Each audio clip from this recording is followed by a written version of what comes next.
దువ్వాడ మాధురి మొన్నటి వరకు వార్తల్లో నిలిచిన ఈ పేరు ఇప్పుడు బిగ్ బాస్ పుణ్యమా అని సోషల్ మీడియాలోనూ తెగ వినిపిస్తుంది. బిగ్ బాస్ సీజన్ 9 లోకి దువ్వాడ మాధురి వైల్డ్ కార్డ్ ద్వారా ఎంట్రీ ఇచ్చి హౌస్ లో రాక్ రచ్చ చేశారు. ఇక ఇప్పుడు నామినేషన్స్ లో ఉండడంతో ఆమె హౌస్ నుంచి ఎలిమినేట్ అయ్యి బయటకు వచ్చేసింది.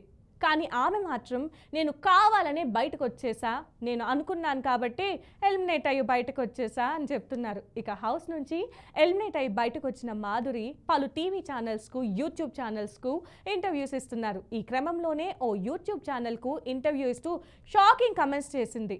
జర్నలిస్ట్ అడిగిన ప్రశ్నలకు ఆమె కాస్త గట్టిగానే సమాధానం చెప్పారు. అలాగే హౌస్లో భరణి గారితో మీరు డాన్స్ చేశారు, దాంతో దువ్వాడ శ్రీనివాస్ గారు ఏమైపోతారా అని మీమ్స్ కూడా చాలా వచ్చాయి అని జర్నలిస్ట్ అడగగానే మాధురి రెచ్చిపోయింది. బుద్ధి లేనోడు ఎవడో, గద్దె తిన్న ఎదవ ఎవడో మీమ్స్ వేయొచ్చు, మీరు వేయకూడదు, మీరు ఎపిసోడ్ చూసారా అని స్ట్రాంగ్గా కౌంటర్ ఇచ్చింది. ఈ కామెంట్స్ అలాగే ఆ వీడియోలు ఇప్పుడు నెట్ ఇంట వైరల్గా మారాయి.